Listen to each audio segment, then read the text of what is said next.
I was thinking about making it big. I don't know. I mean, we should use our rechargeable batteries and P50s probably to be in the same supply lines.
Alors, je sais pas si... Bonjour à tous, merci beaucoup d'être venus. Donc, on remercie également donc, Jon Tatooles, fondateur de Sound Devices, qui nous fait l'honneur d'être avec nous aujourd'hui. Et aussi Matt. Where is Matt? Matt. And Matt Anderson, qui est donc également fondateur de Sound Devices et qui nous font le plaisir de faire cette présentation aujourd'hui. And Vojtech, where is Vojtech? Vojtech? And Vojtech. Pardon? Il y a un effet, j'ai l'impression que sur le micro on entend mieux parce que ça fait de la réverb derrière nous. Oui, alors on va quand même parler dans le micro pour ceux qui nous regardent sur Internet. Mais Vojtech Pokorny, qui est également directeur des ventes Europe et qui nous fait le plaisir d'être là aujourd'hui. Voilà. Donc, No, we shall begin, yes. Yeah. Thank you. Bonjour. I apologize if there are audio problems. We are all sound engineers. I apologize that I am speaking in English. That is the only language, unfortunately, that I know. I'm very pleased to be here. I'm very pleased to present our new products. I'm very pleased to be with Matt Anderson and Vojtech Pokorny. Matt is our hardware engineer, my business partner in Sound Devices, and all of the hardware, all of the architecture is designed from Matt. So when we get to the QA, if you have some very deep technical details, we have the exact person that can answer those questions for you. So today we're presenting Scorpio, and Scorpio is a new product for us. You may know, and how many of you are familiar with our 6 series recorders? How many of you have used them? So I am speaking to a crowd that has a very good understanding of what we already do. How many of you are familiar with our 7 series recorders? So a little bit less, but still quite a few of you. How many have never used a Sound Devices product in the past? Welcome. I will focus all of my energy to you. So the Scorpio is a new product for us, and it really is our most capable mixer ever. Its inputs, its buses, and outputs really are typical of a much larger mixing console. So what we have put into a very compact product is a tremendous amount of power that is very much consistent with a much larger format mixing console. It also offers wireless integration, Dante, it's incredibly small and lightweight. So all these things that are our hallmarks of Sound Devices products, but also are really extending what we're offering and putting this product into applications that you may not have thought is feasible for a small portable mixer. You now have the capability in a very small chassis to put this in applications where you may previously have needed a 20-kilogram mixing console. The power requirements is a very power-conservative product, so just like all of our portable mixers. And as a recorder, it also is incredibly capable, and it's, again, our most capable recorder with 36 channels of recording. And the 36 channels are the 32 channels plus a left-right mix plus another set of buses that can be recorded. So there's 36 tracks of recording available. And it is essentially a complete product. It has time code, internal drive, all of the things that made our 7 series very popular, but also now bringing that to a product that has all of this capability. Again, time code metadata and file management are very similar to how we handle things in our 6 and our 7 series. So if you're already familiar with our 6 series, you'll be able to start operating on the Scorpio and take advantage of all the tools very quickly. There's also controller integration, and this is one example of controller integration. This is a hardlined Android tablet connected directly to Scorpio. So we have very responsive metering, very responsive controls as one example of recording. We'll touch on a few other controls in a minute. So what is Scorpio for? And when you think about why do I need all this capability in a very small, compact mixer, and many of you are familiar with reality-style production where everybody has a wireless microphone who's on set. And those often are very unmanaged situations where you have many talents running around. How many of you here have done larger format reality production? So few. How many have done smaller format reality production? Okay, so we've got some of you folks. So reality production, productions that also require isolated recording on every talent. And that's becoming more and more common. What we see now is the mix tracks are almost discarded by post-production, depending on the application. For ENG OB applications, the mix is still very important. For drama, the mix sometimes is used, oftentimes not. They're just using the isolated recordings. There's also situations where you have complex intercom. So applications that require your boom operator to have their own private line. You need to send a signal off to Video Village. You're sending another signal to the producer or director who wants to hear program, but you don't want them to hear any of your communication. You may have multiple needs for multiple buses. The Scorpio has numerous buses that can accommodate that. So again, intercom and complex applications. So really we have a product that, like a 6 series, like a 688 and 664, this certainly can work over the shoulder. You can take all of advantage of its capabilities when it's on a cart, but in applications where you still need a lot of power in the over the shoulder, you have tremendous power.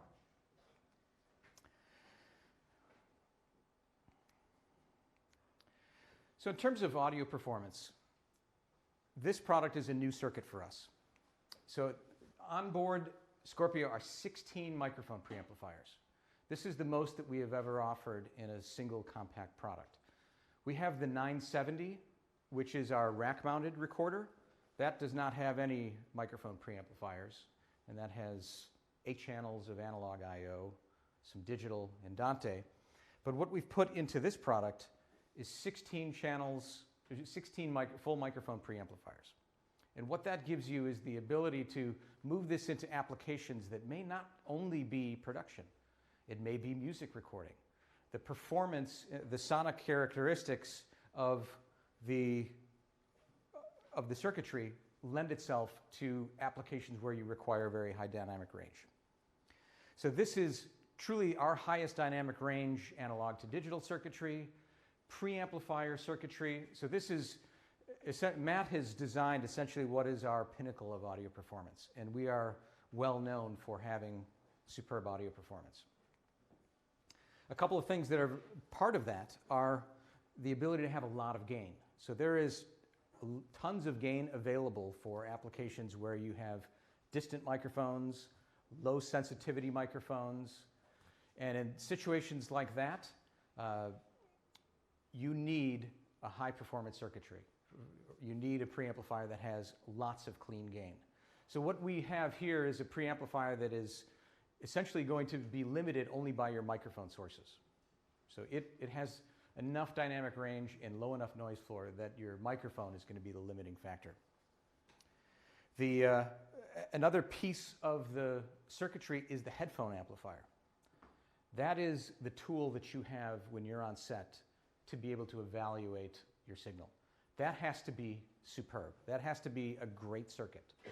And what we've seen is many products that are semi-professional products oftentimes will compromise on that critical circuit. So we've put time and energy to have a very low noise, high gain headphone circuitry that can handle just about any type of headphone.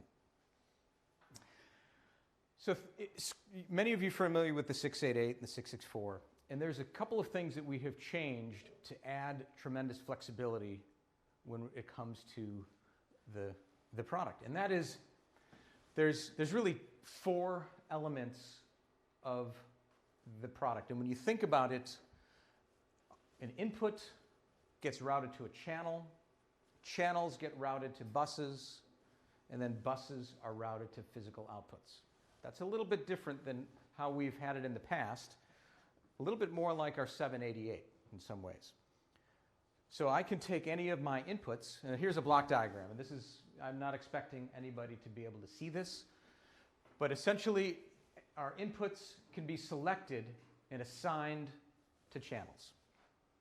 So when I have an input, I can assign among different sources, and those sources are routed to the channel. So physical inputs, and those are on the connectors. We have XLR connectors for inputs 1 through 6, and then we have TA3 connectors for the remaining microphone preamplifiers. So those first 16 mic line inputs, those can be routed to any of the first 16 channels of the mixer. We can also select sources from Dante. So in this case here, I have an A10 rack, and I can select any of the rack receiver signals and route that to one of the channels. So essentially, I can assign any channel to be sourced from any input. And that's a little different than how we do 688, where if I turn input number 1 up, that is physical connection number 1. In a more complex environment where I have characters that are moving around and I have everything already connected, I may want to reassign the connection I have going into input number 6 to input number 4 so that my channels are always the same for post-production. They may have changed hardware. I don't need to physically repatch. I can go into my setup menu and I can select that specific source. Sources can also be selected from AES and AES3 and AES42. We have an AES input on inputs number 1 and number 6, those physical XLR connections. We can also source inputs and send it to channels from my COM returns or the COM sends, or the COM output. So this is a very powerful tool so that I can now record comms. Sometimes you may want to have that, or I just have the ability to use a couple of other unbalanced type of inputs. So my inputs, again, sourced, those are the sources for the channels. There's 16 analog mic line ins. I can use my returns and comms also as inputs. And I can also have the SL6, which is our accessory chassis, which bolts onto the 688. It also bolts onto Scorpio. And I can have the 6 inputs from each of these dual channel receivers. I can source those as inputs. That menu doesn't show it here. This is the release menu. At version 1.0 release, the SL6 is not supported, but that will very soon be supported. And again, AS3 and AS42. And of course, Dante. Raise your hand if you have used Dante and have routed Dante audio. So this is fairly new here. So what we've seen, and we'll talk a little bit about Dante, but Dante has become very powerful and simplifies a lot of connectivity. There is a certain learning curve associated with being successful with Dante, but the universe of Dante products is really expanding. So let's take a bigger look at the I/O. Again, I have 6 XLRs, and then I have TA3s. We have TA3 for 7 and 8, and then TA5 for the remaining 8 inputs. And the reason why we've gone to a TA5, some customers are asking, why don't you have an XLR5? Why do you go TA5? Well, this is the most universal connection in audio, an XLR. So we wanted to maximize the number of XLRs that we could put onto the product. But we also wanted to have as many balanced microphone inputs with phantom powers available. And so that's what, so we had to compromise because otherwise the chassis would have gotten massive. And there's, people are very successful using this over the shoulder, so we didn't want it to continue to grow and grow and grow.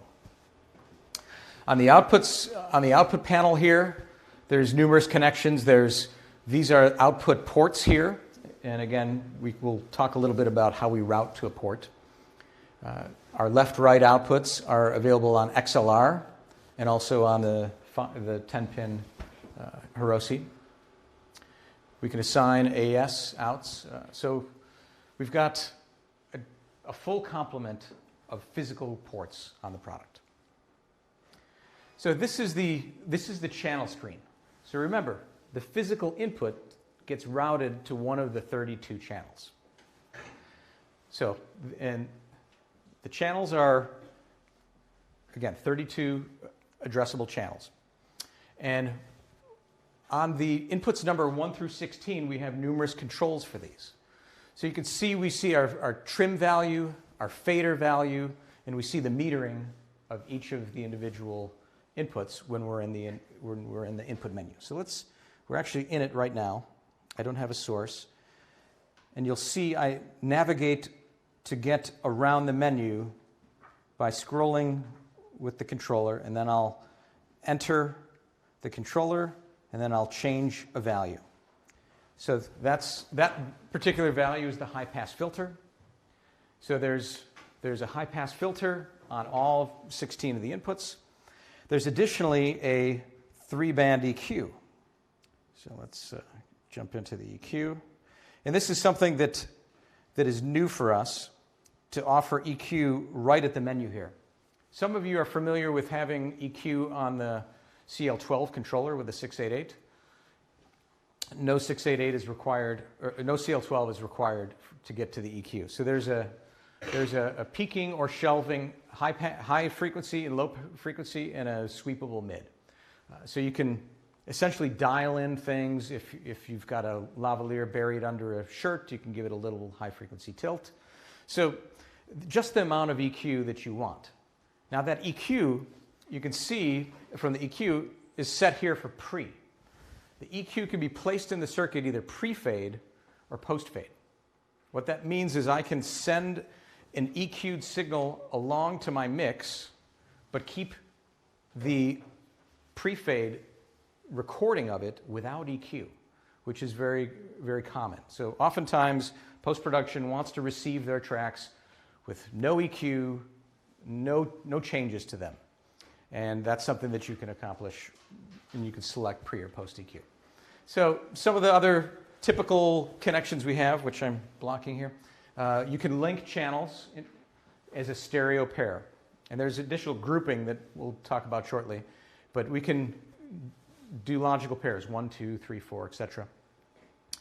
We can add delay right at the channel, and we can turn limiters on and off per channel.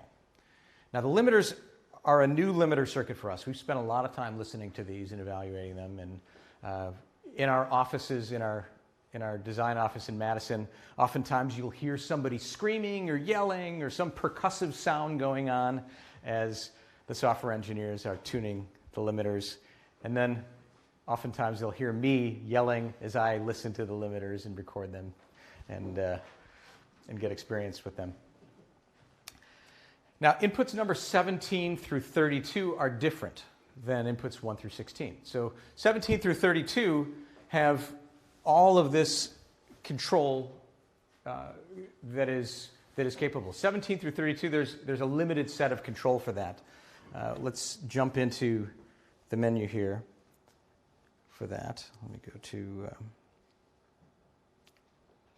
channel 17. If you can see that on the screen behind you, you'll see its input menu looks a little bit different. There's a few selections that are not available. But the sources for input 17 and 32 is either Dante or the analog comm signals. So 1 through 16 can be sourced from any input on the box, 17 through 32, Dante, or a couple of the comms. If any of you have any questions while I'm giving the presentation, please feel free to interrupt. Yes? I have just one question. On the first 1 to 16 channel, can you route on the channel 2 different sources? The question is on inputs 1. Microphones, for instance. Right. If I need, for instance, a boom for the beginning of the take and a second boom for the second part of the take, and I want them to be on the same track, is that possible?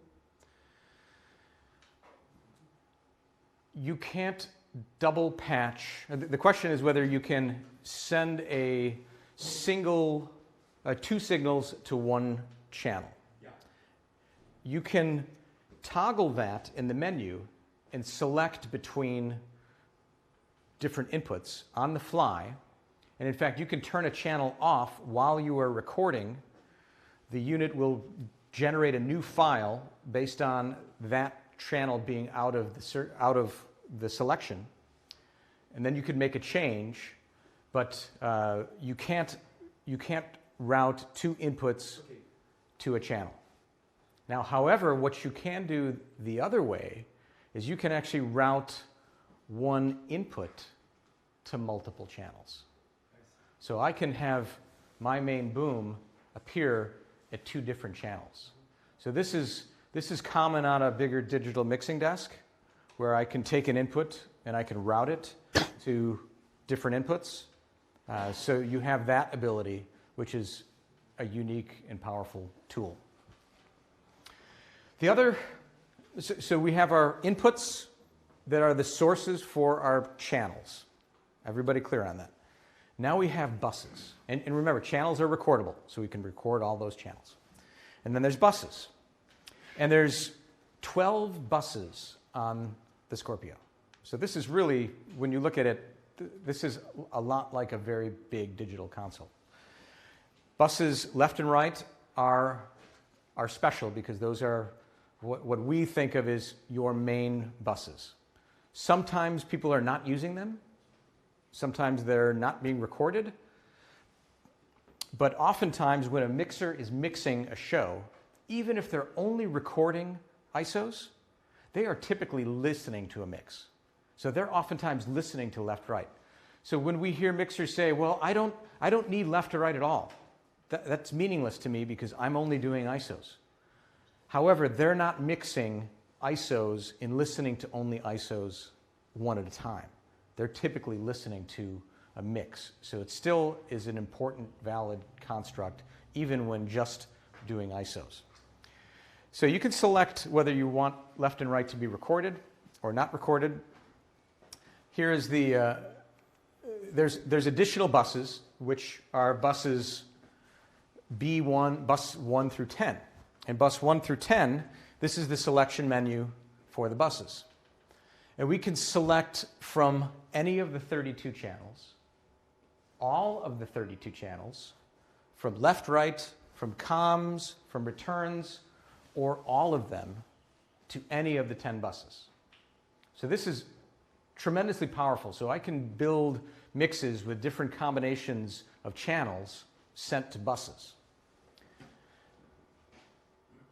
Anybody have any questions about that? Because that can be a little confusing. A couple of things about the buses and the sources is that sources can be pre-fade. So a channel can come into a bus either pre-fade, post-fade, or a send level. So again, if you're familiar with a bigger mixing desk, this is common. This is commonly controllable.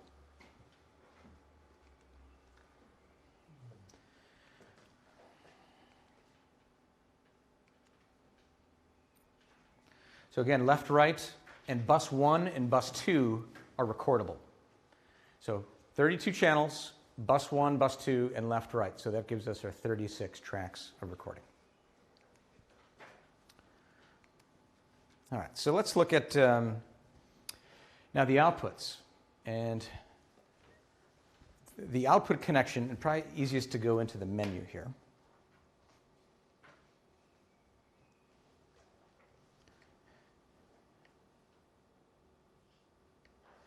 So we have our outputs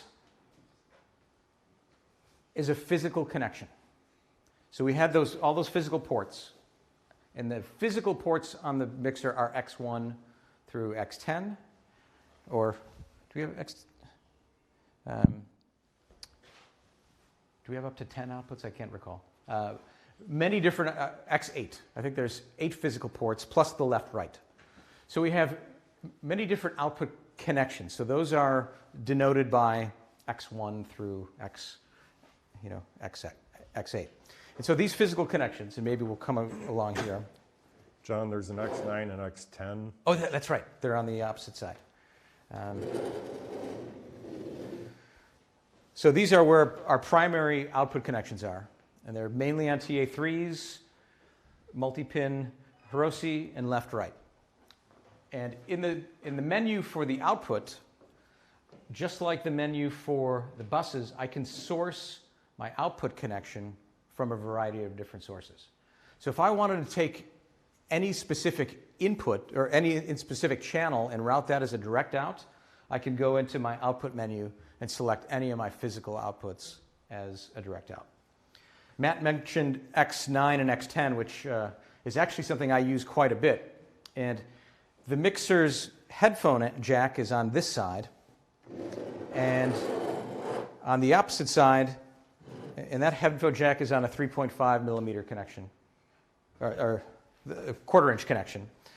But I oftentimes don't have a 3.5 millimeter, or I only have a 3.5 millimeter headphone jack. So we have normaled X9 and X10. So in the setup menu, you'll see if we select X9, X10, that its source is headphone left for X9 and headphone right for X10. So this physical connection now tracks my headphone control. Now, in terms of headphone control, there's quite a bit to listen to because we have all these channels. One of the first ways to listen to an individual input is by soloing it. So as soon as I select an input, I've now soloed that input, and that input shows up in my headphones. So there's numerous tools to be able to listen to the mix while you're still in the input screen, and there's all kinds of flexibility, but that's a quick way to solo any individual input. I'm sorry, I have another question about Please. Headphone socket. Yes. Are they, are the headphone out leveled by the same preamplifier, or is it possible to have different level on the different sockets? You see what I mean? If I use, for instance, my headphone on one of the headphone output at one level, and somebody else wants to monitor the sound as well with a different headphone, with a different impedance, for instance, is it possible to adjust the level in a different way on the different out? The best way to do that, local to the machine, when I select my headphone volume, it's going to control the headphone volume at both connections. A better way to do that, because we have many buses, is to use one of my buses, assign it what I want to be monitored in headphones, and then send that. And now, if that individual is remote, they have their own headphone level control. We have another question up front here. Well, it's a question about these headphone outs. Again, if I understand well, it's quite the same system as in the 788, where you have the 7/8 outputs on the headphone outs, if I remember well. I don't remember well on the 788. But actually, I assume it's the same level as your headphone level control. Yes, right. The thing that I wanted to be sure is, can you assign different things on one or the other output of the headphone, or is it the same thing that you are listening? The headphone selection is similar to the 688, where we can select different sources and build. There's many pre-made lists. Okay. Left, right mono, summed mono, left only, right only. Then we can go in and we can select and build our own headphone preset. So but those are listening to the same things on the both outputs. So if you want to use the output as an extra output for with the little 3 to 3.5 millimeters, that's what you're gonna hear on the main. If it is set to the same select, if it is set to the headphone bus, yes. That's why I was saying if you. Okay, so you can assign another thing on that. Yes. Oh, okay, that's right. That was my question. Yes. Yeah. So you don't have to assign headphones to that. That's just the selection that comes when the unit's powered up from the factory. In that fact, it's different from the 788. Right. Yep. And one thing I also wanted to, I got my own mic here, point out is that there are 3 headphone outputs. John hasn't touched on yet. There's a TA5 on there. Right. And all three stereo headphone outputs have their own high current headphone amps feeding them. So there are a total of 6 headphone amps in their feeding. They're all completely isolated.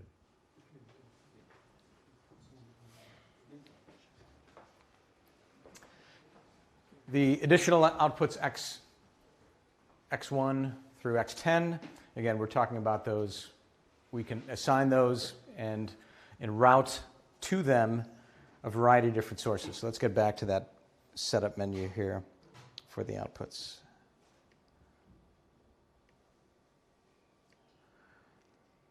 So if everybody can see that. That's a tough shot to handhold.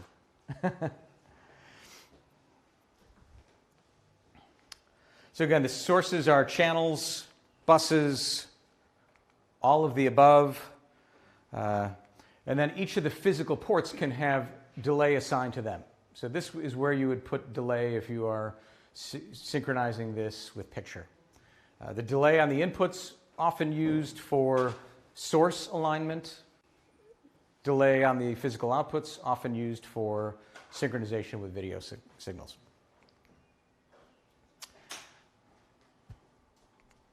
All right, so let's talk about the unit as a recorder. So first off, it's a 32-channel recorder, or 32 channels can be armed for recording. So each of the individual input channels, so when I go to an input, I can quickly arm it, and I can select it as a source for recording. So I can just very quickly do that on any of my inputs.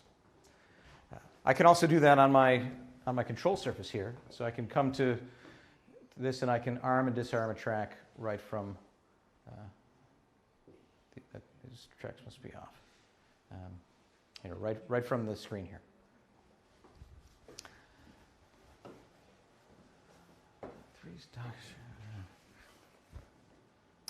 That was, so again, there's 3 media on board.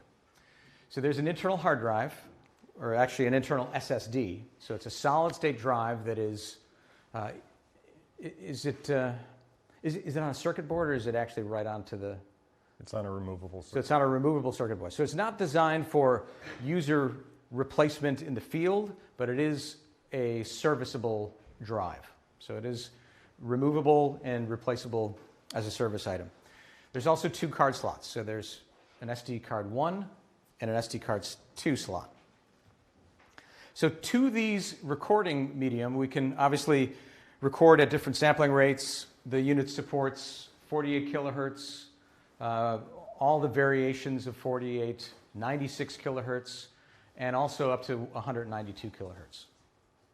So at 96 kilohertz, we can record 32 channels. At 192 kilohertz, that's limited to 16 channels? 18. 18 channels? Yeah, and it's 36 tracks. 36 tracks. At 96. Yeah. Right. Just like all of our other products, we have pre-roll on board. So that means when I select recording, the number of seconds I have applied for pre-roll, it's going to roll back. All the time code is going to be stamped correctly based on that pre-roll time. But we've also offered what's called post-roll. And this is a very nice feature in applications when the director calls stop, and then they change their mind. No, keep rolling. So what that means is you can hit record again after you've stopped recording, and it will take the take exactly where it was, and there will be no change. So that post-record time is set in the menu, and that's a very helpful feature. We presented this at the broadcast show, and people said, "Oh, that makes a lot of sense. That helps us out a lot." Track to media routing, we'll get to that in a minute. Default playback drive, we'll touch on that right here. So this is the track to media routing, and we can select between WAV files or RF64 compliant WAV files, monophonic, and polyphonic. So those are the selections. And each of the 3 drives can have their sources somewhat unique. So we can record all tracks to all of the drives. So that's going to be all armed tracks will appear on all of 3 of these drives. or I can have just the ISOs, just the 32 tracks, or I can just have my left-right bus or my bus 1 and 2 on each of the drives. So what that does mean is if I have selected for playback just one of my SD cards, whenever I hit play and my SD, I'm only recording left-right, then just the left-right is going to play, not all of my ISOs. So those are a couple things to learn. Again, monophonic and polyphonic. The RF64 support is something that is very common on modern-day digital audio workstations, where when you record just a broadcast wave file, that's designed to split at 4 gigabytes. And when you're generating 36-track files, potentially at high sample rates, that becomes a lot of material. That's a lot of recording, and the file splits quite often. So with an RF64 file, those files will essentially continue recording until you hit stop. So you can record as big of a file as you have storage on the drive. So you can fill the entire drive up with one file if you wanted to. The danger is if post-production is working in an editing environment that might be quite old and does not support RF64, the odds of that are fairly low, but we do run into that. So not every system supports RF64 files. So that's just something to know when going. Let's see. So yeah, again, each media selectable. Any questions on the drives? Yeah. I have a question for all of you. Do you tend to work with mono or poly more often? Poly? Seems to differ everywhere we go, so I'm just curious. So. I think so. Actually, both. Both. Poly for the picture editing and ISO for the sound editing. Okay. Cool. Thanks. And just my question is, this is recording both on different media, or is it backup? It is a simultaneous recording to each of the media. And it works well with all the channels and Yes. that's impressive. Now, at the same time. Now, if one media, let's say you put in a non-compliant SD card, and we see this oftentimes. The drives that continue to be responsive will continue to record the files. The drive that gets responsive will come offline. So that's similar to our other systems, but the architecture is very robust on this, and we've pounded this quite hard, and even high track counts to SD cards are very reliable. Now we do have an SD card approved list. The first card that will be approved will be our card, just because we know exactly what microcontroller or data controller is in that card. So having an approved card is still important. But having an internal drive is a very powerful tool, because we know that drive has tremendous speed, and there's no issues ever with that internal drive. So Dante in the last several years has started to show up in different applications that are not just systems install. Dante was first developed as a networked audio interconnection for systems that are installed into buildings, into boardrooms, and entertainment environments. And it is audio over Ethernet. So on this cable is audio. It's packetized, it's switchable as data through a data network. And networked audio has been around for many years. And in fact, when I was working at Shure back in the mid-90s, one of the first networked audio protocols, which was CobraNet, was starting to gain traction. And when I was at Shure, we looked at that and we didn't think it was ready for commercial use. And so we decided not to pursue that. We are now 26 years later, and we now have a networked audio protocol that is very robust and works remarkably well. again, this first started showing up in installed sound, but what we see is, as time has gone on, the chips that enable Dante are lower power and are capable of being operated and used in portable environments. And now we have a portable environment that really can take advantage of all this I/O. So we've chosen Dante, and we put Dante on this product, as we do on the A10 rack, as we have on the 970 and our Pix 270. So these are all products that have Dante. There is a growing universe of Dante products. If I want to have a very simple XLR out, companies like Switchcraft and even Audinate, who developed Dante, have simple low-cost accessories that I can simply put onto my Dante connection. I take my audio over I take my Ethernet connection, plug it in, and now with Dante Control, I can route and send that signal to wherever I want to. So it's a very powerful tool.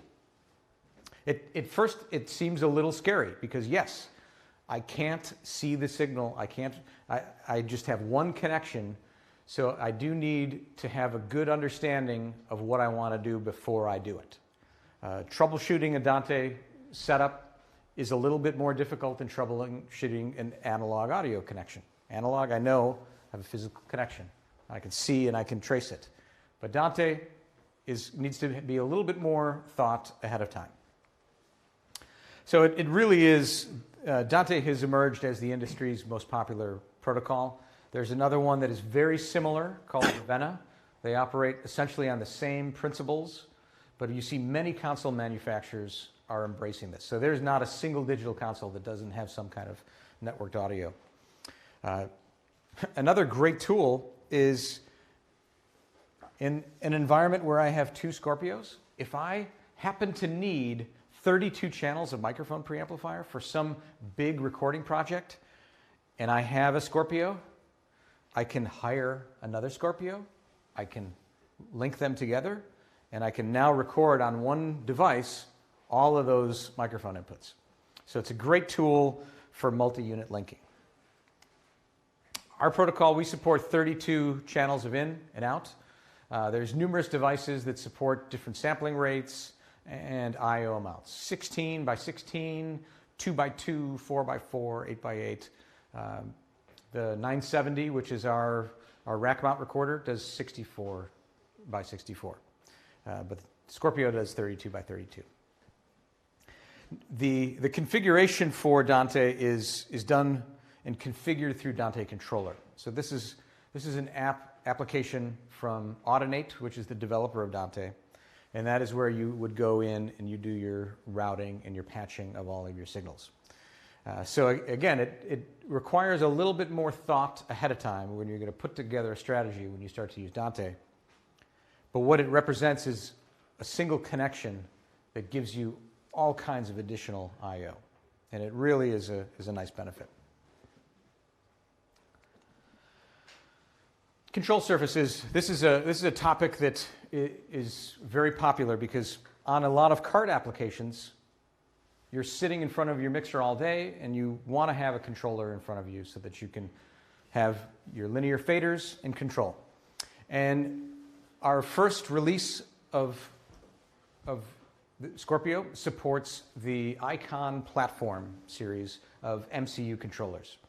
So MCU is it's a control over MIDI protocol, MIDI over USB really, that allows an interconnection of a controller device to a mixer. And it's a very nice way for us to, in a cost-effective way, use a commercial controller that already exists and control the Scorpio. So with a platform interconnected with Scorpio, you have linear fader control, you have record, start, stop, you have menu control, you have all the tools that you would expect on a product like our CL12, right in a very cost-effective, simple way, with motorized faders and bank switching. It's a very, very powerful tool. So again, this Icon is the first approved initial controller.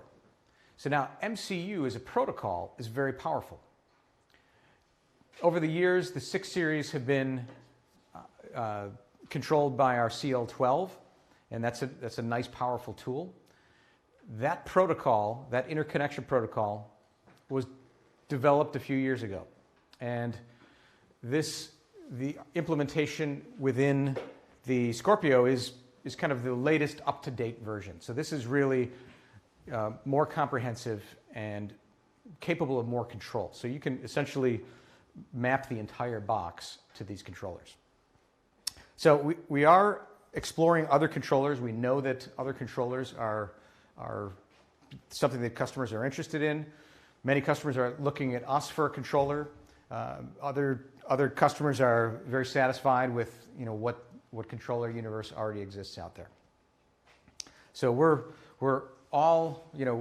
excited to be supporting these controllers and building that ecosystem of controllers. Another way to control the product is through an application. And so in this case, if you're familiar with our 6 series, you know we have Wingman, and Wingman is controlled over Bluetooth. And for the initial release of our tablet application, which I've blown up here, there's a lot of things that are similar to Wingman. So we have metering, we have channel arming, we have scene and take, notes, record, start, stop, channel naming, many of the tools that you're familiar with on Wingman. So as an application, Android is the first supported tablet version that we're releasing. So at release of the product, we have an application called SD Remote, which with a physical connection over USB controls Scorpio. So that's a cabled connection, and additional platforms and Bluetooth. These are all things that we have in our toolkit, and these we will be releasing over time. Any questions on any of this? Yes. Yes. Thank you. There is something I'm always afraid when I'm using control surfaces or apps, is that on the recorder itself, it's not that easy to access the unarm of the recording of a channel. But on the surfaces or on the app, it's very easy just accidentally to unarm something. So would it be possible to by a software button or something to lock this possibility on mixing surfaces and the application? Just that. It's certainly technically possible. That's something for us to look at to see how we do that. For instance, when we go back to the control here, if I touch one of these right now, the way the unit is set, since I have channel names selected here, I can control the channel names. If I toggle, and I'll do this here, I don't have the view. So channel name. So if I go here and I touch that, whoops. Let's launch SD Remote again here. Channel name, or now channel mute. So now if I touch here, I'm muting a channel. So we can certainly design the interface so that we limit the selection of some of that. That's something to think about. We do have an arm lock. Ah. Oh, we're right. And because you requested that, Boom. So it we exists. just implemented a brand new arm lock. Thank you very much. No problem.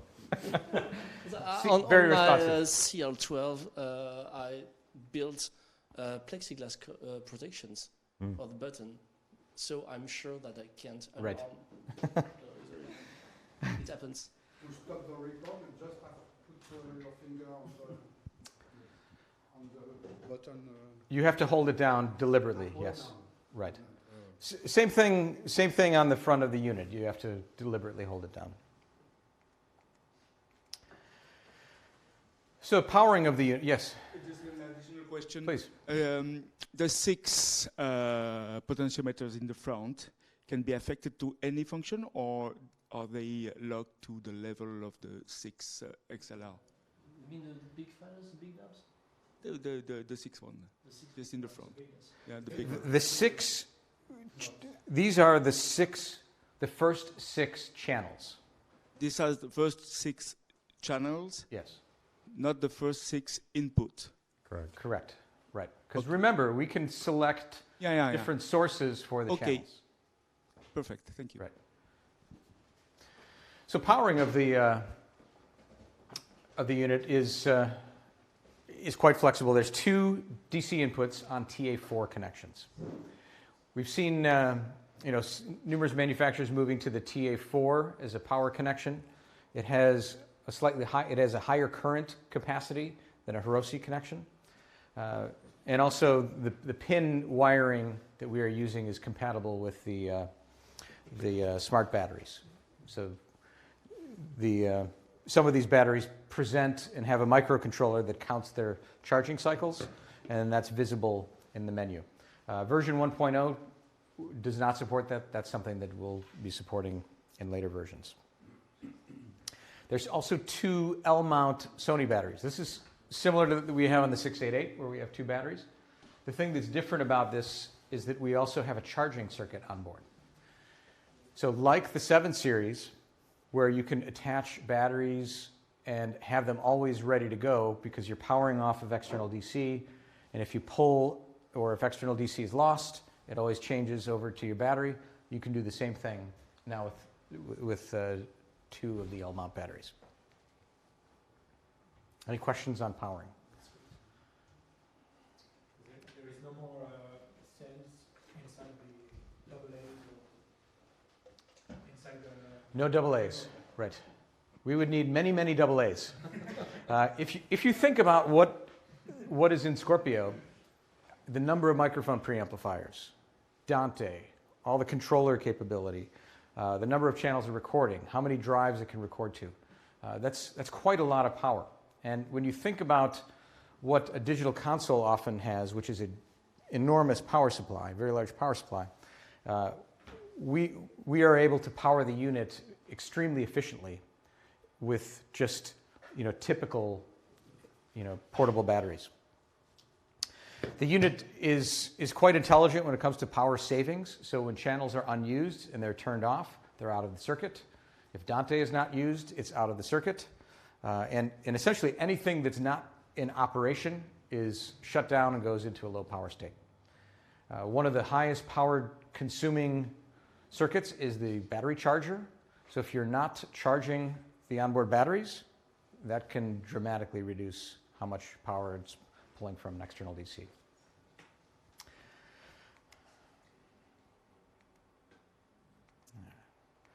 So the SL6, like we said, this is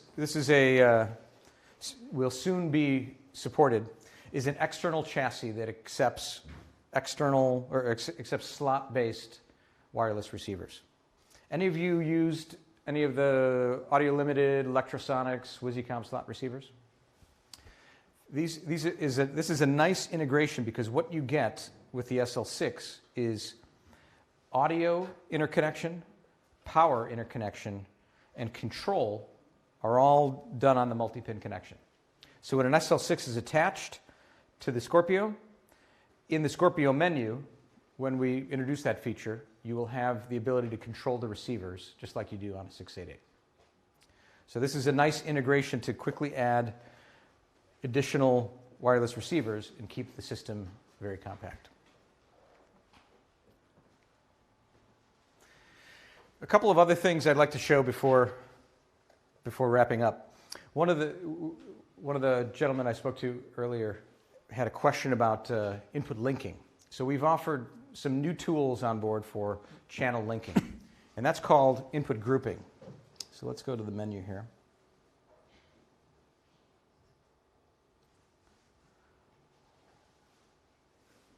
I'm going to need my glasses.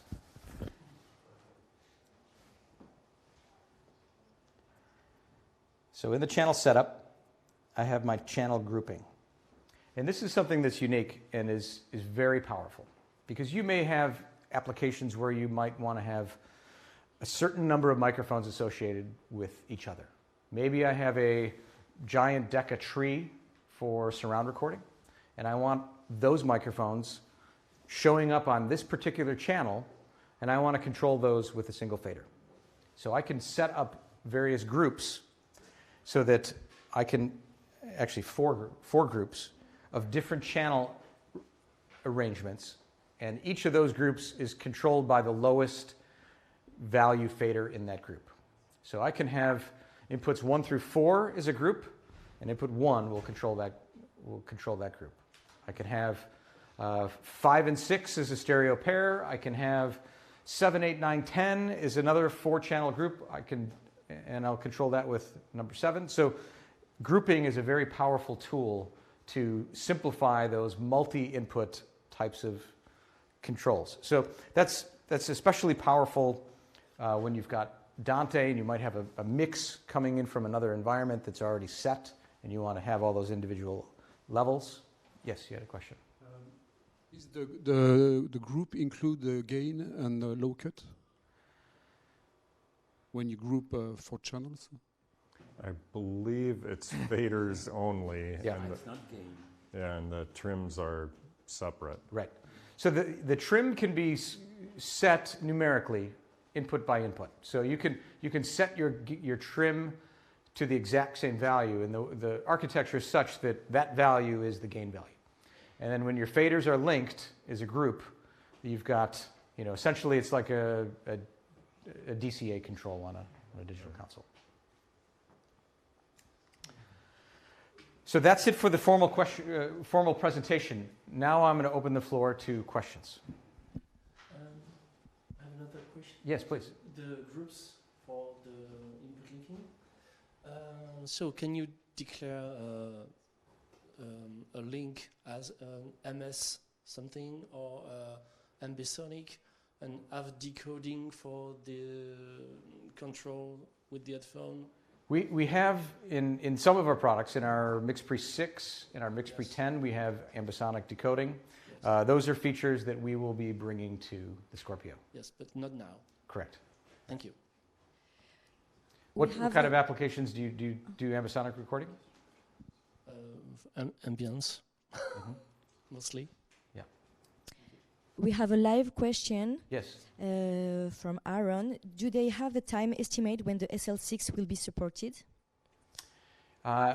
Just like many of our features, we typically don't quote a specific time because we like to make sure we hit a date if we say that we're going to have a date.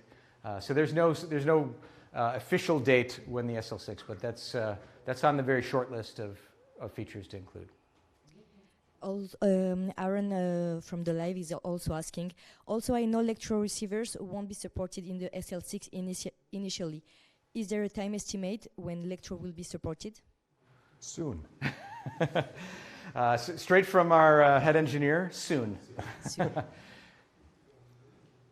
Yeah, so we get many questions about this because this is a new architecture for us, and this represents a tremendous amount of power.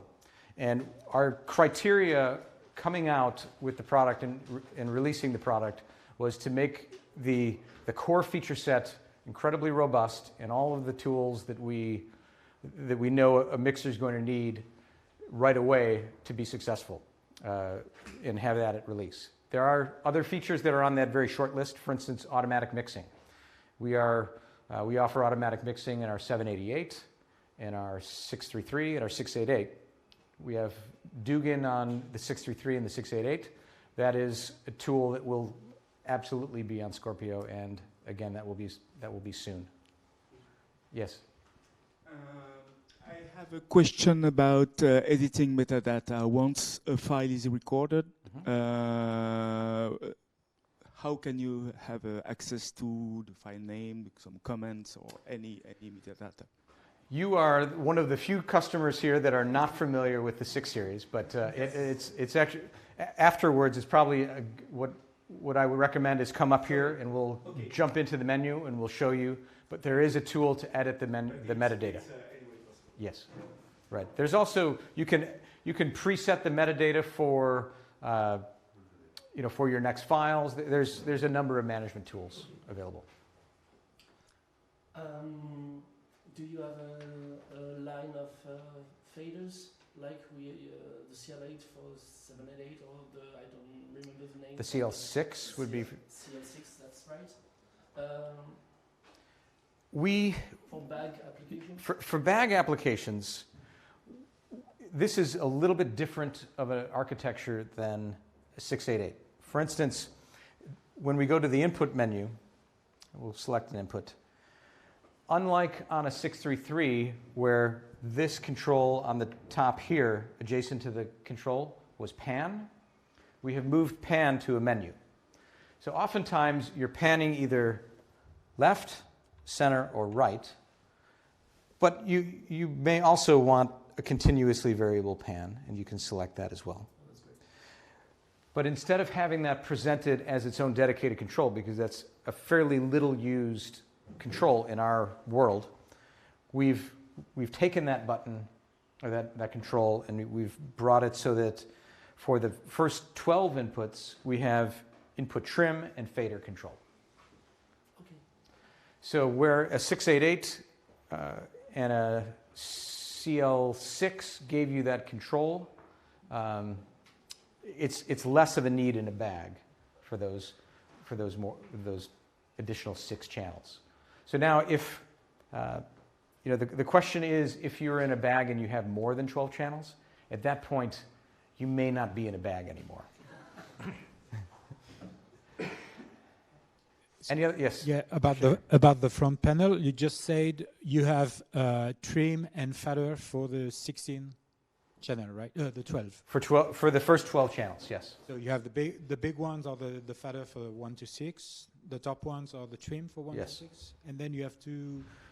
Right, and then we have trim and fader. Okay, for, and you have a push-pull button. yes. All right, thank you. John, one of the features Yeah, Matt, come on up, please. That you touched upon, but I kind of wanted to reiterate this, which I think is pretty neat. If we take the arm lock off, and I'm going to unarm a couple of channels and start recording. If you're recording already and you go, oh, I forgot to arm a couple of people, while you're recording, you just arm, and it's the same track. It keeps recording. No problem. Yep. Yeah.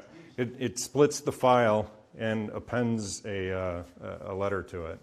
But it's a feature request we've had for literally years. Yeah. And we've been able to implement that here. There are productions, Matt and I have both visited this one production where they started at 8 o'clock in the morning, hit record, and they run all day until about 9 p.m. and they hit stop. And there are characters coming in and out and in and out. And this is a way to reduce the madness. Instead of recording X number of channels wide, when action is going on, they only select the channels that are going. Yes? If you forgot to arm a few tracks, so you are recording, then you arm 1, 2, 3. So it will split in 4 files or just one? No, it waits for Is it the pre-roll time? a little bit of time. I forget, a couple seconds, so that you don't go 1, 2, 3. It kind of waits about 2 seconds, I think. But yeah. Thank you. And of course, you have no pre-roll when you hit an extra, when you arm an extra tag. I presume you have no pre-roll, right? I believe there's. It's a good question. Because sometimes you see that, oh, shit, Yeah. it's too late. But Yeah, right. Paul from Live is asking, can the SL6 be powered from the Scorpio or like 688? Does it need an external DC input or NP1 battery? The powering of the SL6 Scorpio combination is actually the same way as the 688. And that is the power connection goes to the SL6. The one limitation when the SL6 is attached is that there's no capability to recharge the L-mount batteries. Because remember, we've we've gone to that TA4 connection for higher current.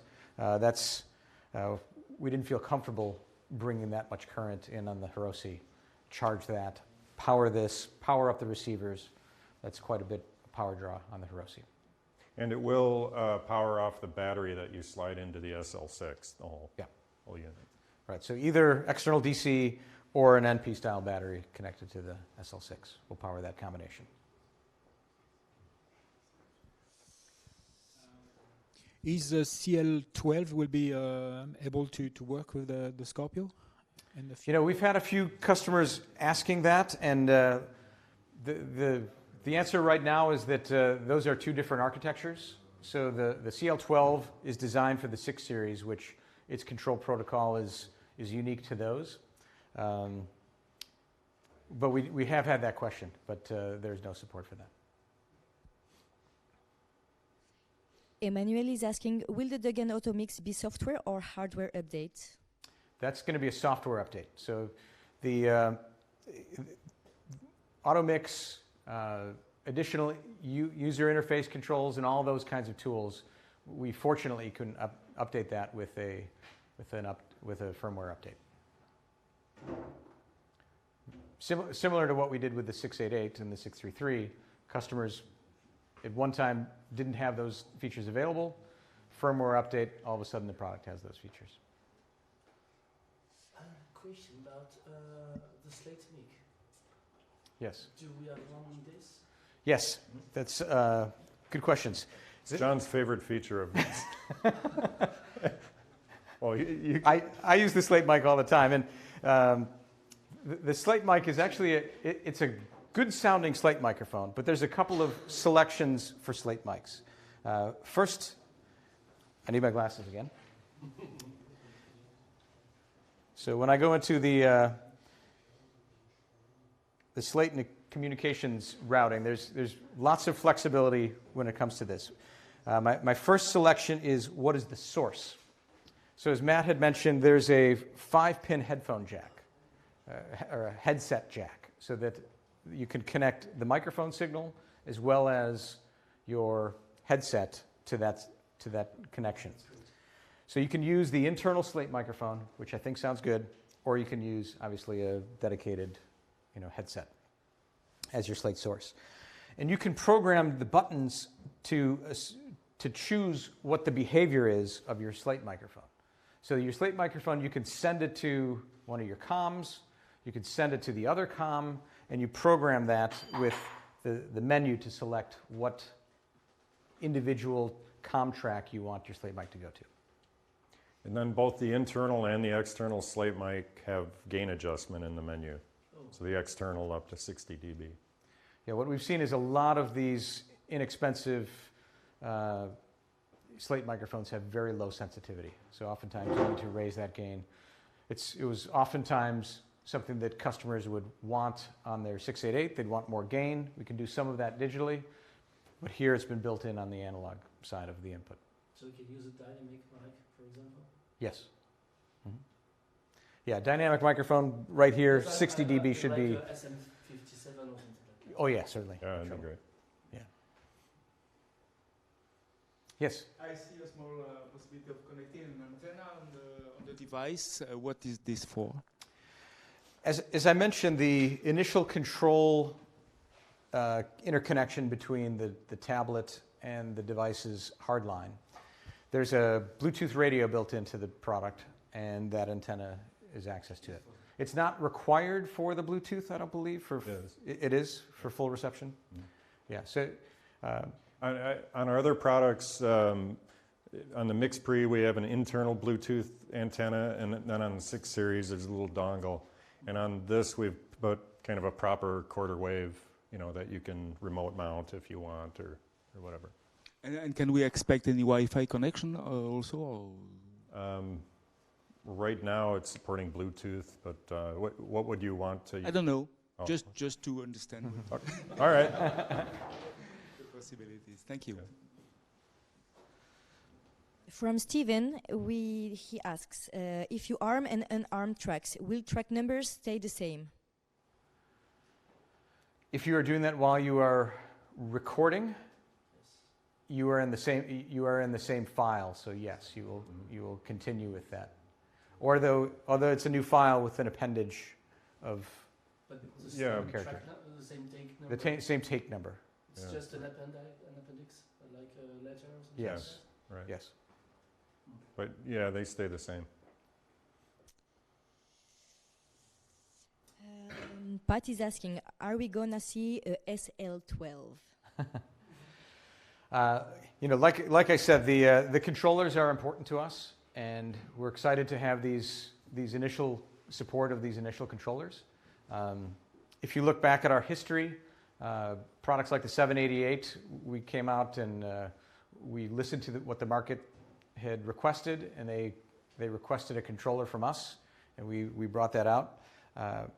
So we're certainly listening to see what customers are going to be looking for.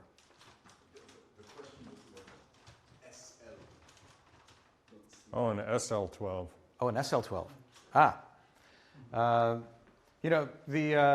SL6 is certainly supported, future products and things like that.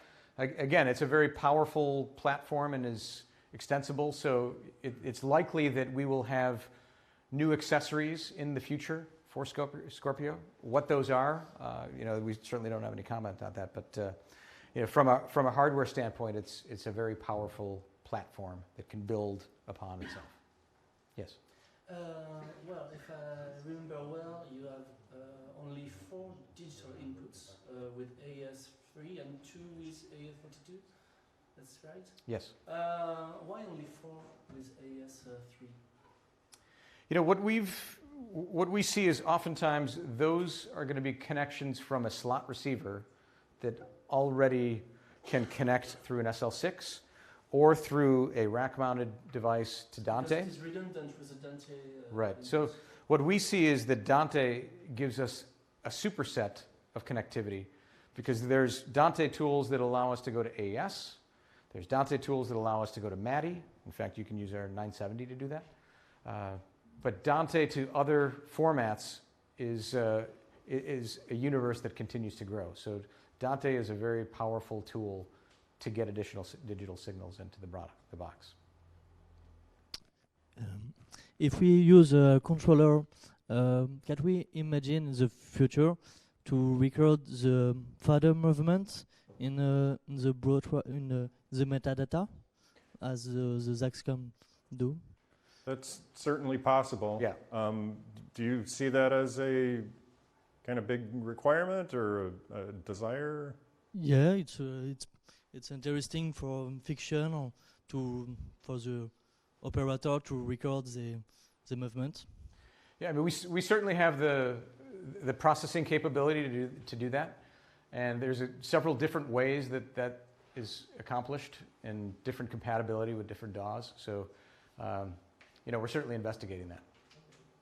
If there's no other questions, I want to thank you very much, and it's been our pleasure to present Scorpio to you. We're here. We're happy to field any additional questions, and please feel free to come up and get into the menu and play around with it. Thank you very much.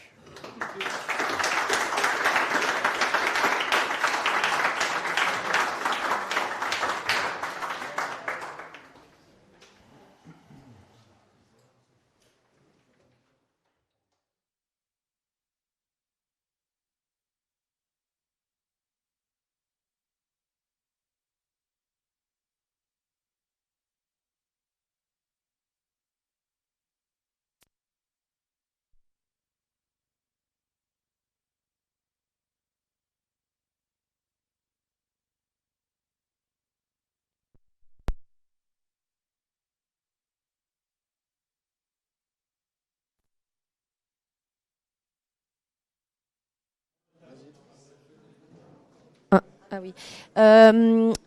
Si vous voulez passer de l'autre côté aussi, en attendant peut-être pour pas être tous autour de l'appareil, on a des bières fraîches. Voilà, évidemment, hein. Sinon ce serait pas un vrai atelier.